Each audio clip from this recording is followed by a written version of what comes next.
Welcome back to my channel. ಹೊಸದಾಗಿ channel ನೋಡ್ತಾ ಇದ್ದರೆ ಸಬ್ಸ್ಕ್ರೈಬ್ ಮಾಡಿಕೊಂಡು ಸಪೋರ್ಟ್ ಮಾಡಿ. ವಾರಾಹಿ ದೇವಿಯ ಆಶೀರ್ವಾದ ಎಲ್ಲರ ಮೇಲೂ ಇರಲಿ ಅಂತ ವಿಡಿಯೋ ಪ್ರಾರಂಭ ಮಾಡ್ತಾ ಇದ್ದೀನಿ. ಸ್ನೇಹಿತರೆ, ಇದೇ ಬುಧವಾರ 29ನೇ ತಾರೀಕು ಗುರು ಪೌರ್ಣಮಿ ಬಂದಿದೆ. ತುಂಬ ವಿಶೇಷತೆಯಿಂದ ಇರುತ್ತೆ. ಈ ದಿನ ನಾವು ಸ್ನಾನ ಮಾಡುವ ನೀರಿಗೆ ಈ ಚಿಕ್ಕ ವಸ್ತುವನ್ನು ಹಾಕಿ ಸ್ನಾನ ಮಾಡೋದ್ರಿಂದ ಹಾಗೂ ಈ ದಿನ ನಾವು ಗುರುಗಳ ಆಶೀರ್ವಾದ ಪಡ್ಕೊಳ್ಳುವಂಥದ್ದು. ಈ ದಿನ ಕೆಲವು ವಸ್ತುಗಳನ್ನು ಮನೆಗೆ ನೆನಪಿಟ್ಕೊಂಡು ತಗೊಂಡು ಬರೋದ್ರಿಂದ ಹಾಗೂ ಕೆಲವು ವಸ್ತುಗಳನ್ನು ಮನೆಗೆ ತಗೊಂಡು ಬರಬಾರ್ದು. ಈ ದಿನ ಈ ಸಣ್ಣ ಸಣ್ಣ ಪರಿಹಾರಗಳನ್ನು ನಾವು ಮಾಡಿಕೊಂಡಾಗ ದೊಡ್ಡ ಪ್ರತಿಫಲ ಅನ್ನುವಂಥದ್ದು ಸಿಗುತ್ತೆ, ನೆಮ್ಮದಿ ಅನ್ನುವಂಥದ್ದು ಸಿಗುತ್ತೆ. ಆಶ್ಚರ್ಯ ಪಡುವಷ್ಟು ಜೀವನದಲ್ಲಿ ದೊಡ್ಡ ಬದಲಾವಣೆಗಳು ಕಾಣುತ್ತೆ. ಹೌದು, ಅಷ್ಟು ಶಕ್ತಿದಾಯಕವಾಗಿರುವಂಥ ಪರಿಹಾರಗಳನ್ನು ನೀವು ಈ ದಿನ ಮಾಡ್ಕೊಳ್ಳಿ. ಗುರು ಪೌರ್ಣಮಿ ಅಂದರೆ ನಾವು ಗುರುಗಳನ್ನು ಅವರಿಂದ ಆಶೀರ್ವಾದ ಪಡೆದುಕೊಳ್ಳುವಂಥ ಒಂದು ಶಕ್ತಿ ಇರುವಂಥ ದಿನ ಅಂತ ಹೇಳಬಹುದು. ಪ್ರತಿಯೊಬ್ಬರ ಜೀವನದಲ್ಲೂ ಕೂಡ ಗುರುಗಳು ಅನ್ನುವಂಥವರು ಇದ್ದೇ ಇರ್ತಾರೆ ಸ್ನೇಹಿತರೆ. ಅವರನ್ನು ನೀವು ನೆನೆಸ್ಕೊಂಡಿದ್ದೆ ಸಾಧ್ಯ ಆದರೆ ಅವರ ಆಶೀರ್ವಾದ ಪಡ್ಕೊಳ್ಳಿ. ಯಾಕಂದರೆ ಭಗವಂತನೂ ಕೂಡ ಗುರುಗಳನ್ನು ತಿಳಿಸುವಂಥದ್ದು. ನಾವು ಈ ದಿನಗಳಲ್ಲಿ ಗುರುಗಳ ಸ್ಥಾನದಲ್ಲಿ ಇರುವಂಥವರಿಗೆ ಏನಾದರೂ ಒಂದು ಮೆಚ್ಚಿಸುವಂಥ ಕೆಲಸ ಮಾಡಿ ಅವರ ಆಶೀರ್ವಾದವನ್ನು ಪಡ್ಕೊಂಡ್ರೆ 7 ಜನ್ಮಕ್ಕೂ ಕೂಡ ನಮಗೆ ಆ ಪುಣ್ಯ ಫಲ ಅನ್ನುವಂಥದ್ದು ಸಿಗುತ್ತೆ. ಇನ್ನು ಸಾಯಿನಾಥರ ಹಾಗೂ ರಾಘವೇಂದ್ರ ಸ್ವಾಮಿಯ ಅಥವಾ ದತ್ತಾತ್ರೇಯ ದೇವಸ್ಥಾನಗಳು ನಿಮಗೆ ಹತ್ತಿರದಲ್ಲೇ ಏನಾದರೂ ಇದ್ದರೆ ಹೋಗಿ ಪೂಜೆ ಮಾಡಿಕೊಂಡು ಅಥವಾ ಪರಿಹಾರ ಏನೋ ಒಂದು ನಿಮ್ಮ ಕೈಯಲ್ಲಿ ತೋಚಿದ್ದು ಯಾರಿಗಾದರೂ ಸಹಾಯದ ರೂಪದಲ್ಲೋ ಈ ಥರ ಈ ದಿನ ದಾನ ಧರ್ಮ ಮಾಡೋದ್ರಿಂದ ಹಾಗೂ ಪಶು ಪಕ್ಷಿಗಳಿಗೆ ಆಹಾರವನ್ನು ನಾವು ಯಾವುದೋ ತರಕಾರಿಯ ಒಂದು ರೂಪದಲ್ಲಾದರೂ ಆಗಿರಬಹುದು, ಹಣ್ಣು ಹಂಪಲುಗಳ ರೂಪದಲ್ಲಾದರೂ ಆಗಿರಬಹುದು, ಕೊಡೋದ್ರಿಂದ ಆಫರ್ ಮಾಡೋದ್ರಿಂದ ನಮ್ಮ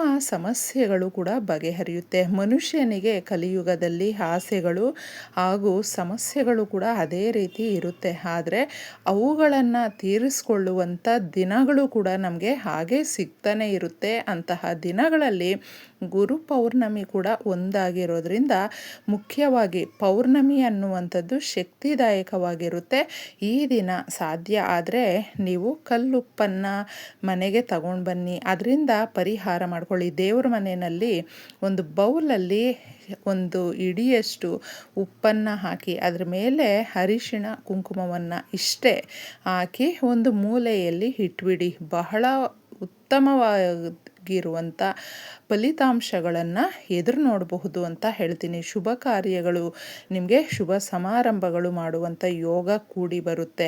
ಮನೆಯ ಮುಖ್ಯ ದ್ವಾರಕ್ಕೆ ಸಿಂಹ ದ್ವಾರ ಅಂತ ಹೇಳ್ತೀವಿ, ನಾವು ಅರಳಿ ಎಲೆಗಳನ್ನು ತೋರಣ ಕಟ್ಟೋದ್ರಿಂದ ಈ ದಿನ ತುಂಬ ಒಳ್ಳೆಯದು. ಮನೆಗೆ ತುಂಬ ಶುಭ ಸೂಚನೆಗಳು ಸಿಗುತ್ತೆ ಅಂತ ಹೇಳಬಹುದು. ಸಾಧ್ಯ ಆದರೆ ಅರಳಿ ಎಲೆಗಳನ್ನು ತಗೊಂಡು ಬಂದು ಮನೆಗೆ ನೀವು ಈ ದಿನ ತೋರಣ ಕಟ್ಟಿ. ಇನ್ನು ಮುಖ್ಯವಾಗಿ ನಮಗೆ ಒಂದು ಚರ್ಮದ ವಸ್ತುಗಳು ಇರುತ್ತೆ ಹಾಗೂ ಕಬ್ಬಿಣದ ವಸ್ತುಗಳು ಇರುತ್ತೆ, ಪೊರಕೆ ಇರುತ್ತೆ. ಇವುಗಳನ್ನು ಮನೆಗೆ ತಗೊಂಡು ಬರಬೇಡಿ. ಈ ದಿನಗಳಲ್ಲಿ ಆ ವಸ್ತುಗಳನ್ನು ತಗೊಂಡು ಬರೋದ್ರಿಂದ ನಮಗೆ ಶನಿ ದೋಷಗಳು ಜಾಸ್ತಿ ಆಗುತ್ತೆ.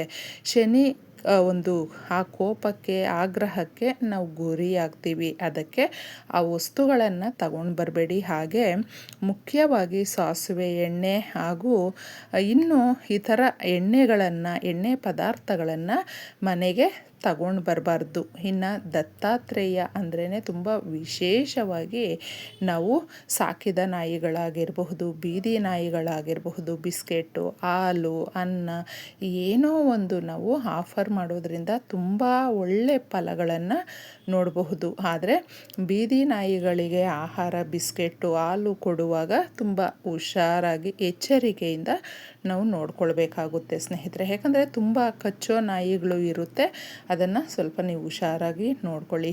ನಮ್ಮ ಕಲಿಯುಗದಲ್ಲಿ ಮುಖ್ಯವಾಗಿ ಪಶು ಪಕ್ಷಿಗಳಿಗೆ, ಹಸುವಿಗೆ, ಎಲ್ಲ ರೀತಿಯ ಪಕ್ಷಿ ಪ್ರಾಣಿಗಳಿಗೆ ಒಂದಲ್ಲ ಒಂದು ರೀತಿಯಲ್ಲಿ ನಾವು ಏನೋ ಒಂದು ಆಹಾರವನ್ನು ಕೊಟ್ಟಾಗ ಸಮಸ್ಯೆಗಳು ಬಗೆಹರಿಯುತ್ತೆ. ಇನ್ನು ಸಂಧ್ಯಾ ಕಾಲದಲ್ಲಿ ನಿಮ್ಮ ಮನೆಯಲ್ಲಿ ಚಿಕ್ಕ ಮಕ್ಕಳಿಂದ ದೊಡ್ಡೋರ ತನಕ ದೃಷ್ಟಿ ದೋಷಗಳು, ನರದೃಷ್ಟಿ ಅನ್ನುವಂಥದ್ದು ಇರುತ್ತೆ. ಅಂತಹವರು ಸ್ವಲ್ಪ ಕಲ್ಲುಪ್ಪು, ಸಾಸುವೆ, 2 ಒಣಮೆಣಸಿನಕಾಯಿಯನ್ನು ತಗೊಂಡಿದ್ದೆ ಈ ರೀತಿ ಅವ್ರಿಗೆ ದೃಷ್ಟಿ ಮಾಡಿ. ಯಾಕಂದರೆ ದೃಷ್ಟಿ ತೆಗೆಯೋದ್ರಿಂದ ಏನೇ ನೆಗೆಟಿವ್ ಎನರ್ಜಿ ಇದ್ದರೂ ಕೂಡ ಅದನ್ನು ಸುಲಭ ವಿಧಾನದಲ್ಲೇ ಹೋಗಲಾಡಿಸ್ಕೊಳ್ಬಹುದು. ಇನ್ನು ಮುಖ್ಯವಾಗಿ ಗುರು ಪೌರ್ಣಮಿಯ ದಿನ ಸ್ನಾನದ ನೀರಿಗೆ ಇದನ್ನು ಹಾಕ್ಕೊಂಡು ನಾವು ಸ್ನಾನ ಮಾಡೋದ್ರಿಂದ ಚರ್ಮದ ಕಾಯಿಲೆಯಿಂದ ಹಿಡಿದು ನಮಗೆ ಹಿಡಿದಿರುವಂಥ ದರಿದ್ರವನ್ನು ದೂರ ಮಾಡುವಂಥ ಒಂದು ಶಕ್ತಿದಾಯಕವಾದ ವಸ್ತುಗಳನ್ನು ಈಗ ತಿಳಿಸ್ತಾ ಇದ್ದೀನಿ. ಸುಲಭ ವಿಧಾನದಲ್ಲೇ ನಮಗೆ ಯಾವಾಗಲೂ ಅಷ್ಟೇ ಹೂವನ್ನು ನಾವು ಮನೆಯಲ್ಲಿ ಇಟ್ಕೊಂಡಿರ್ತೀವಿ ಪೂಜೆಗೆ ಅಂತಂದ್ಬಿಟ್ಟು. ರೋಸ್ ಪೆಟಲ್ಸನ್ನು ತಗೊಳ್ಳಿ. ಕೆಂಪು ಕಲ್ಲರಲ್ಲಿ ಇರುವಂಥದ್ದು ಲಕ್ಷ್ಮೀದೇವಿಗೆ ಇಷ್ಟ ಸಂಕೇತ ಕೂಡ. ಅದಕ್ಕೆ ಅದರ ಪೆಟಲ್ಸನ್ನು ನೀವು ಹಾಕ್ಕೊಳ್ಬಹುದು. ಇನ್ನು ಸೇವಂತಿ ಅಂತ ಹೇಳ್ತೀವಿ, ಅದರಲ್ಲಿ ಕಲರ್ ಬರುತ್ತೆ. ಕೆಂಪು ಹೂಗಳನ್ನು ತಗೊಳ್ಳಿ. ಕೆಂಪು ಹೂಗಳಲ್ಲಿ ನಿಮಗೆ ಯಾವುದು ಅವೈಲೇಬಲ್ ಇರುತ್ತೋ ಆ ಹೂಗಳಲ್ಲಿ ರೇಖೆಗಳನ್ನು ಸ್ವಲ್ಪ ಬಿಡಿಸ್ಕೊಂಡಿದ್ದೆ ನೀರಿಗೆ ಹಾಕಿ.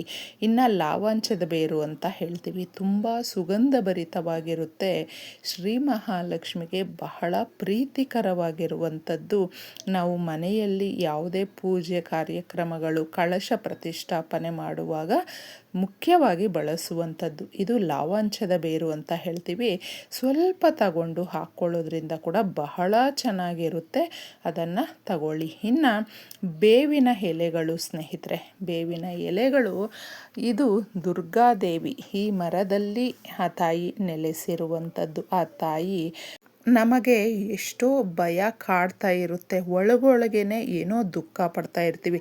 ಅದನ್ನೆಲ್ಲವೂ ಹೋಗಲಾಡಿಸೋದಕ್ಕೆ ಬೇವಿನ ಎಲೆಗಳು ಸಹಾಯ ಮಾಡುತ್ತೆ. ಚರ್ಮದ ಕಾಯಿಲೆಗಳು ಇದ್ದರೂ ಕೂಡ ಅದನ್ನು ನಿವಾರಣೆ ಮಾಡುವಂಥ ಶಕ್ತಿ ಈ ವಸ್ತುಗಳಲ್ಲಿ ಇರೋದ್ರಿಂದ ಮುಖ್ಯವಾಗಿ ಮನೆಗೆ, ನಮ್ಮ ದೇಹಕ್ಕೆ, ನಮಗೆ ಹಿಡಿದಿರುವಂಥ ದರಿದ್ರವನ್ನು ಶೀಘ್ರದಲ್ಲೇ ನಮಗೆ ಅದನ್ನು ಗುಣಪಡಿಸುವಂಥ ಶಕ್ತಿ ಈ ವಸ್ತುಗಳಿಗೆ ಇರೋದ್ರಿಂದ ಇದನ್ನು ಗುರು ಪೌರ್ಣಮಿಯ ದಿನ ನೀವು ಬಳಸ್ಕೊಳ್ಳಿ, ಸ್ನಾನ ಮಾಡಿ.